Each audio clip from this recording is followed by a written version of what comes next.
जय बाबाजी, हर हर महादेव। आज आपण एका छान विषयावर बोलूया आणि ते म्हणजे सोशल मीडियाचा अतिवापर। खरं तर आजच्या धकाधकीच्या जीवनामध्ये सोशल मीडियामुळे आपल्याला खूप मदत होते, खूप आपली कामं होतात। बऱ्याच ठिकाणी जास्त लागणारा वेळ हा खूप कमी वेळेत आपले काम होतं, पण त्याचा जो अतिवापर होतो आहे त्याच्यावर आपण जरा गांभीर्याने विचार केला गेला पाहिजे। म्हणजे हल्ली असं झालंय की माणसांशी कनेक्ट नाहीतच, म्हणजे एका टेबलवर जेवायला बसलेली 4 माणसं सुद्धा एकमेकांशी बोलत नसतात, इव्हन हॉटेलमध्ये सुद्धा, आणि त्यांचं लक्ष मोबाईलमध्ये असतं। प्रत्येक गोष्टीचा हिशेब करताना कॅल्क्युलेटर वापरला जातो। छोट्यात छोट्या गोष्टींचे हिशेब करताना कॅल्क्युलेटर हातात असतं, म्हणजे मोबाईल मधलं। त्यानंतर आपण काही गोष्ट शोधायची झाली तर ते लगेच मोबाईलमध्ये गुगलमध्ये जाऊन सर्च करतो, शोधतो। पुस्तकं कोणतीही उघडत नाहीत, कोणत्याही गोष्टीचं आपण काही विचार मंथन करत नाही किंवा रेफरन्सेस शोधत नाही। तर हे खरंच योग्य आहे का, याच्यावर आपण प्रत्येकाने विचार केला पाहिजे। कारण की काय झालं आहे हल्ली, की पूर्वी असं व्हायचं की 2 रुपयाचा पेपर घेऊन लोक टॉयलेटमध्ये जात होते आणि वाचत होते, आणि आता 40-50 हजाराचा मोबाईल टॉयलेटमध्ये जातोय आणि तो तिथे वापरला जातोय। तर हे किती योग्य आहे? आणि माणसांशी दुरावलेली आहेत। जो संवाद पूर्वी व्हायचा तो होत नाही। घरातलीच 4 माणसं 2 माणसं एकमेकांशी संवाद करत नाहीत आणि सतत फोनमध्ये असतात। तर आपल्याला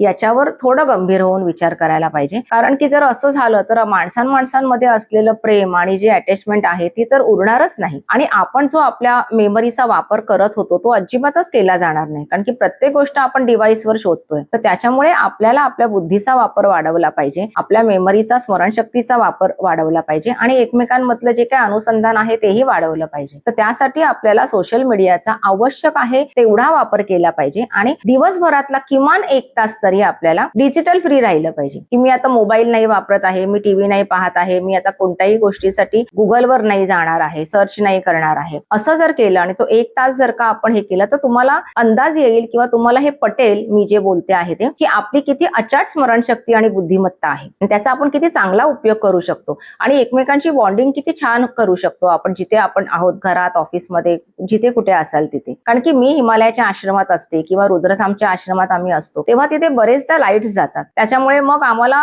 असं होतं की 2-2, 3-3 तास आम्ही डिजिटल फ्री असतो। कधी कधी तर दिवसभर आमचे फोन चालत नाहीत। आता तर हल्ली चालतात, पण अगोदर तर अजिबातच चालायचे नाहीत। पण तरीही तिथे सगळं होत होतं, तरीही कामं होत होती, तरीही आश्रम उभा राहत होता, तरीही आम्ही लोकांच्या संपर्कात होतो आवश्यक असेल तर। त्याच्यामुळे हे शक्य आहे। आधी आपल्या सगळ्यांचे नंबर लक्षात राहायचे, सगळ्यांचे ऍड्रेसेस लक्षात राहायचे, आता तसं होत नाही आहे। तर आपल्याला या गोष्टीवर एकच करायचं आहे की दिवसभरातनं 1 तास तुम्ही डिजिटल फ्री राहा, आणि त्या वेळेमध्ये फक्त एकमेकांची बॉन्डिंग वाढवा, तुमच्या मेमरीचा अधिकाधिक उपयोग करा, आणि बघा की किती छान तुम्हाला अनुभव येतील, आणि याचा उपयोग खरंच आपल्याला भविष्यासाठी होईल। कारण की आपण आज जे काही गुलाम झालेले आहोत या सगळ्या डिव्हाइसचे, तर ते त्याच्यातून आपण बाहेर येऊ, आणि आपण पुन्हा एकदा आपल्या स्वतःचा वापर आणि स्वतःच्या बुद्धिमत्तेचा वापर करायला सुरुवात करू। डिव्हाइस आवश्यक आहे, ह्या सगळ्या गोष्टी आवश्यक आहेत, पण किती हे आपण आपलं ठरवलं पाहिजे। जर ते जास्त होत असेल तर ते आपल्यालाच कमी करावं लागेल, आणि त्याच्यावर आपल्यालाच उपाय करावा लागेल। जय बाबाजी, हर हर महादेव।